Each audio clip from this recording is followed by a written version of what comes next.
তো বন্ধুরা, আজকে থেকে মানে 4 তারিখ থেকে কিন্তু বিএলওরা বাড়িতে বাড়িতে গিয়ে ফর্ম বিলি করে দিয়েছেন। তো এই যে দেখতে পাচ্ছেন ফর্মটি, এটি হলো যে বিএলওরা যে ফর্মটি দিয়েছেন বাড়িতে গিয়ে প্রতিটি ক্যান্ডিডেট যাদের ভোটার লিস্টে নাম আছে, মানে প্রত্যেকজন ভোটারের জন্য 2টি করে ফর্ম বাড়িতে বাড়িতে পৌঁছিয়ে দিয়েছেন। তা আমরা ফর্মটি আমরা দেখাবো। দেখতে পাচ্ছেন ভারতের নির্বাচন কমিশন গণনার ফর্ম। এই ফর্মটি কিন্তু সবাইকে দিয়েছেন। এই ফর্মটিতে প্রথমে উপরে দেখতে পাচ্ছেন name and contact number of BLO. আপনার বুথে যে বুথ লেভেল অফিসার আছেন, যে বুথ লেভেল অফিসার যাকে দায়িত্ব দেওয়া হয়েছে, আপনার বাড়িতে গিয়ে তিনি কিন্তু ফর্ম দিচ্ছেন। প্রত্যেকটি বাড়িতে প্রত্যেকজন ভোটারের জন্য 2টি করে ফর্ম দিয়েছেন। তো দেখুন, প্রথমেই যে ঘরটিতে লেখা আছে name and contact number of BLO, এখানে বিএলও অফিসার যিনি থাকছেন তার কন্ট্যাক্ট নাম্বার এবং নামটা কিন্তু দেওয়া থাকছে এবং ফোন নাম্বারটা। তার পাশে দেখতে পাচ্ছেন এই জায়গাটায়, এখানে আপনারা দেখতে পাচ্ছেন এইখানে কিন্তু আপনি যে ভোটার, আপনার এখানে নাম, আপনার ভোটার কার্ডের যে বর্তমান যে ভোটার কার্ডটি আছে তার নাম্বারটি দেওয়া আছে এবং আপনার ঠিকানাটা দেওয়া আছে। তার পাশের ঘরে দেখুন, এখানে আপনার যে কর্মিক সংখ্যা মানে সিরিয়াল নাম্বার, আপনার যে ভোটার লিস্টে যে বর্তমান ভোটার লিস্টে সিরিয়াল নাম্বার কত আছে, পার্ট নাম্বার এবং তার নাম দেওয়া আছে এবং বিধানসভার নাম আর লোকসভার নাম দেওয়া আছে, রাজ্যের নাম দেওয়া আছে। এখানে একটা কিউআর কোড আছে। এই কিউআর কোডটিকে কিন্তু আপনারা কোনো করে কালি লাগাবেন না, যত্ন করে রাখবেন, কারণ এই ফর্মটি জমা দেওয়ার পরে অফিসাররা কিন্তু এটি স্ক্যান করে দেখতে পারেন ওনারা, তখন স্ক্যান কিন্তু না হলে মুশকিল। তাই এটি ভালো করে রাখতে পারেন এবং ফর্মটি যত্ন সহকারে রাখুন। এটি অরিজিনাল ফর্ম। এটি আবার হারিয়ে গেলে বা নষ্ট হয়ে গেলে কিন্তু আবার পাওয়া খুব মুশকিল। এখানে দেখতে পাচ্ছেন একটি করে আপনার বর্তমান যে ভোটার আইডি কার্ডটি আছে তাতে যে ফটোটি দেওয়া আছে সেই ফটো কিন্তু এখানে দেওয়া থাকবে। এইরকম একটি ফর্ম আপনার দিবে এবং শেষের ঘরটিতে লেখা থাকবে সাম্প্রতিক ফটো সাটন, মানে এখন একটি নতুন করে কালার ফটো আপনারা স্টেম সাইজ ফটো করে রাখবেন। কালার ফটো, ব্যাকগ্রাউন্ডটা সাদা দেওয়ার চেষ্টা করবেন এবং রঙিন ফটো করবেন। এইখানে কিন্তু চিটিয়ে দিবেন। তাহলে এই ঘরটি বুঝতে পারছেন কি দেওয়া থাকছে, বর্তমান যে আপনার যে ভোটার আইডি নাম্বার এবং বর্তমান আপনার পুরো ডিটেলসটা কিন্তু এখানে দেওয়া থাকছে। তারপরে দেখতে পাচ্ছেন জন্ম তারিখ। এখানে আপনাদের যে ডেট অফ বার্থ সেটা কিন্তু এখানে বসালেন। ডেট অফ বার্থটা ধরুন এইভাবে বসালেন। ধরুন এইভাবে আমরা জন্ম তারিখটা বসিয়ে দিলাম। আর ইংরেজিতে কিন্তু ফর্মটা ফিল আপ করবেন। সবসময় আপনারা ইংরেজিতে ফর্মটা ফিল আপ করার চেষ্টা করবেন। বাংলায় ফর্মটি দেওয়া থাকছে, বাংলায় থাকলেও আপনারা ইংরেজিতে ফর্মটা ফিল আপ করার চেষ্টা করবেন। তারপর দেখুন আধার নাম্বার। এই আধার কার্ড যদি থাকে তো দিবেন, না থাকলে এটা কিন্তু কোনো অসুবিধা নেই, না দিলেও কিন্তু আপনার যদি থাকে দিয়ে দিবেন। এরপরে মোবাইল নাম্বার দেখতে পাচ্ছেন, পরের ঘরে মোবাইল নাম্বারটি আপনার যেটি আছে 10 অঙ্কের মোবাইল নাম্বার এখানে কিন্তু বসিয়ে দেবেন। 3 নম্বর হচ্ছে পিতার বা অভিভাবকের নাম, আপনার বাবার নাম এখানে এখানে দিয়ে দিলেন। আচ্ছা, আপনার যে পিতা তার এপিক নাম্বার যদি থাকে ভোটার আইডি কার্ড নাম্বার, তাহলে এখানে আইডি নাম্বারটা দিলেন। তারপরেই দেখুন পরের ঘরে মায়ের নাম এবং মায়ের যে এখানে নামটা দিলেন। তারপর দেখুন মায়ের এপিক নাম্বার যদি থাকে তাহলে এখানে মানে ভোটার আইডি নাম্বারটা এখানে দিয়ে দিলেন। স্বামী বা স্ত্রীর নাম, যদি আপনার বিবাহিত পুরুষ, বিবাহিত মহিলা বা পুরুষ যদি থাকেন তাহলেই কিন্তু এই 2টি ঘর ফিল আপ হবে এবং যদি অবিবাহিত হয় তার এই 2টি ঘর বাদ যাবে। বিবাহিত হলে এখানে স্বামীর নাম বা স্ত্রীর নাম এবং তার ভোটার আইডি নাম্বারটা এখানে দিয়ে দিলাম। এই ঘরটি ফিল আপ হয়ে গেল। এরপরে যেটা গুরুত্বপূর্ণ, যেটার জন্য কনফিউশন হয়ে যাচ্ছেন সবাই, সো এই ঘরটি দেখতে পাচ্ছেন, এই ঘরটি এবং এই ঘরটি, এই 2টি ঘর কিন্তু আপনারা কনফিউজ হচ্ছেন। এটি আমি ভালো করে দেখিয়ে দিচ্ছি, আপনারা পুরো ভিডিওটি দেখার চেষ্টা করবেন। বিবাহিত মহিলার ক্ষেত্রে কিভাবে ফর্মটি ফিল আপ করবেন তো আমরা দেখিয়ে দিব। দেখুন এখানে লেখা আছে সর্বশেষ এসআইআর নির্বাচক তালিকায় থাকা নির্বাচকের বিবরণ। তা আমাদের পশ্চিমবাংলায় 2002 সালে সর্বশেষ এসআইআর হয়েছিল 2002 সালে। সেই 2002 সালে যদি ভোটার লিস্টে আপনার নাম থাকে তাহলে কিন্তু এটি ফিল আপ করবেন। এই যে ইনি যে নামটা দেখতে পাচ্ছেন উপরে নির্বাচকের নাম, উনি কিন্তু এটি ফিল আপ করবেন। মানে এই যে ব্যক্তিটি আছেন, ইনার নাম যদি 2002-এর ভোটার লিস্টে নাম থাকে তবে এই বাম দিকের যে ঘরটি আছে এই বাম দিকের ঘরটি ফিল আপ করবেন।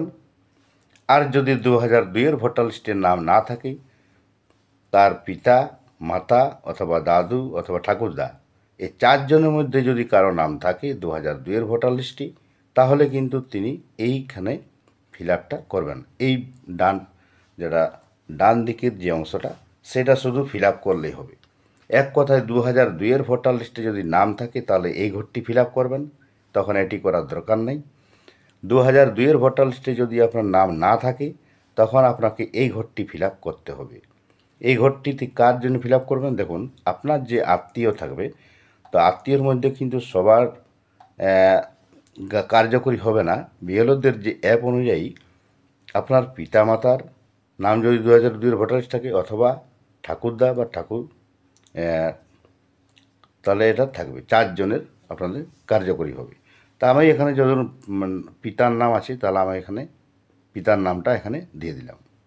তার এপিক নাম্বার এবং আত্মীয়, তার আত্মীয়ের নাম কার আত্মীয় নাম, এই যে পিতার আত্মীয়ের একজনের নাম দেবেন।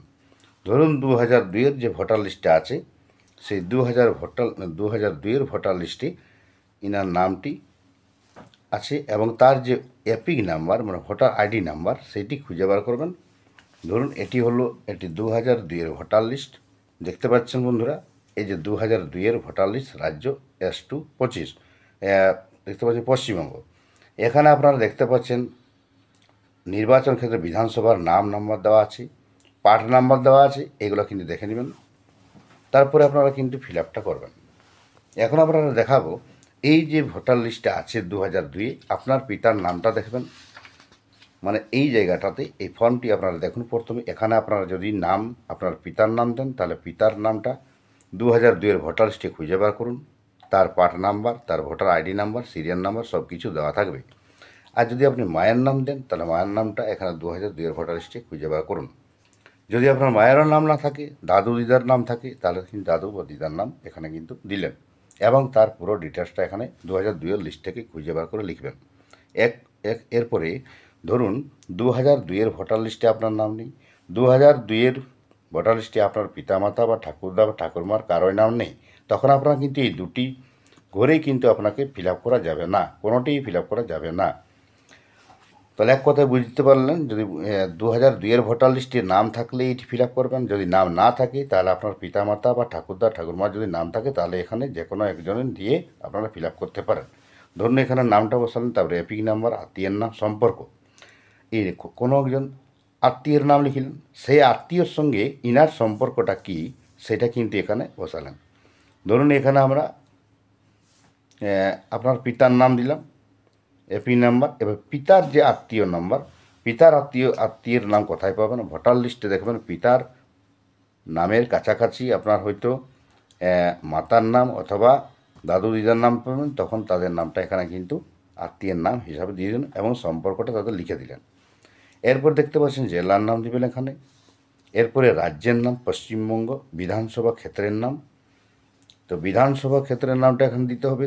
এখন যেটা আছে তার থেকে হয়তো 2002-এর ভোটার লিস্টে যেটা আছে সেইটা দিবেন, কারণ 2002-এর ভোটার লিস্টে হয়তো আলাদা থাকতে পারে, এখন আলাদা থাকতে পারে, তাই 2002-এর ভোটার লিস্টে যেটা আছে সেইটা দিবেন। এরপরে এখানে বিধানসভা ক্ষেত্রের যে নাম্বার, সেই নাম্বারটা এখানে বসালেন এবং এখানে দেখতে পাচ্ছেন পার্ট নাম্বার বা অংশ নাম্বার আর কর্মীর সংখ্যা। এই জিনিসটা কোথায় খুঁজে পাবেন? 2002-এর যে ভোটার লিস্ট, সেই জায়গাটাতে কিন্তু এখানে দেখতে পাচ্ছেন অংশ নাম্বার, বিধানসভা ক্ষেত্রের নাম্বার, এখানে কিন্তু খুঁজে পেলেন, এই অনুযায়ী কিন্তু লিখবেন, বর্তমানটা দেখতে যাবেন না। এখন দেখাবো, এরপরে দেখুন 2002-এর যদি ভোটার লিস্টের নাম থাকে, তাহলে এখানে নিজের নামটা লিখবেন। নিজের নাম বলতে এখন দেখছেন যে ফর্মের সব থেকে উপরে যে নামটা দেখতে পাচ্ছেন, এই নামটি এখানে কিন্তু দিলেন, যদি আপনার ভোটার লিস্টের নাম থাকে তবেই 2002-এর লিস্টে। এরপরে এপিক নাম্বারটা আপনার বসালেন, আত্মীয়ের নাম, আপনার পিতা হোক মাতা হোক, যে 2000 যে আত্মীয়ের নামটা লিখলেন এবং তার সঙ্গে সম্পর্ক কি, জেলা কি, রাজ্যের নাম, বিধানসভা ক্ষেত্রের নাম। এরপর দেখুন বিধানসভা ক্ষেত্রের নম্বর দিলেন, এরপরে অংশ নাম্বার এবং কর্মীর সংখ্যা। তাহলে 2002-এর যেহেতু ভোটার লিস্টে আছে, তাই 2002-এর ভোটার লিস্টটা খুঁজে বার করে সেখান থেকে খুঁজে বার করে লিখলেন। এক কথায় বুঝতে পারছেন। এরপরে যদি আমরা 2002-এর ভোটার লিস্টে আপনার নিজেরও নাম নেই, আপনার পিতামাতা ঠাকুরদা ঠাকুরমার কারো নাম নেই, তখন কিন্তু এই দুটি ঘরে বাদ চলে যাবে। এবার 2002-এর যদি ভোটার লিস্টে নাম থাকে, তখন এটি ফিল আপ করবেন।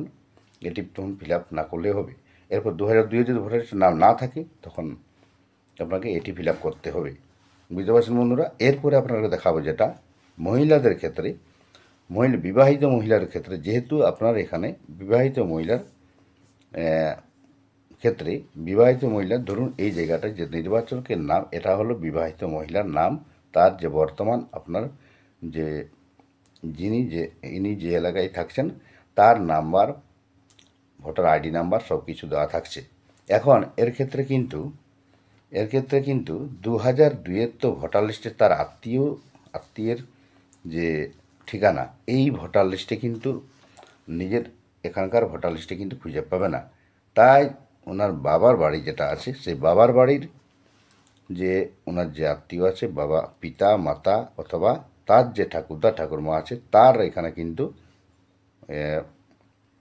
ঠিকানা এটা পুরো অ্যাড্রেসটা নিতে হবে এবং তার নাম, এপিক নাম্বার, আত্মীয়ের নাম, সম্পর্ক একইভাবে কিন্তু ফিল আপটা চলবে। এই হলো বিবাহিত মহিলার ক্ষেত্রে। এরপর আমরা দেখাবো নিচের দিকে কী করবেন। এই জায়গাটা দেখতে পাচ্ছেন, এই ভুলটা কিন্তু করবেন না। নিচের দিকে চলে আসবেন, এখানে কিন্তু ভোটার যিনি আছেন তো তিনি কিন্তু এখানে সিগনেচার অথবা থাম দেবেন। তো এখানে দেখতে পাচ্ছেন টিপ সই অথবা সিগনেচার করতে হবে। এবং এই জায়গাটা বিএলওকে আপনি যখন এই ফর্মটি জমা দেবেন তখন বিএলও কিন্তু এখানে সিগনেচার করবেন। এইরকম সিগনেচার করাবেন এবং একটি ফর্ম জমা দিয়ে দেবেন বিএলওকে এবং একটি ফর্ম নিজের বাড়িতে রেখে নেবেন। তো বন্ধুরা, কোনো জায়গায় বুঝতে যদি অসুবিধা অবশ্যই কমেন্ট বক্সে জানাবেন। এই ফর্মটি ফিল আপ করা খুবই সহজ, কনফিউশন হবেন না। যদি কোনো জায়গায় বুঝতে অসুবিধা হয় অবশ্যই আপনারা কমেন্ট বক্সে জানাতে পারেন। তো বন্ধুরা, অবশ্যই আপনারা সুস্থ মাইন্ডে ধীরে সুস্থে আপনারা কিন্তু ফর্মটি ফিল আপ করুন। Thank you.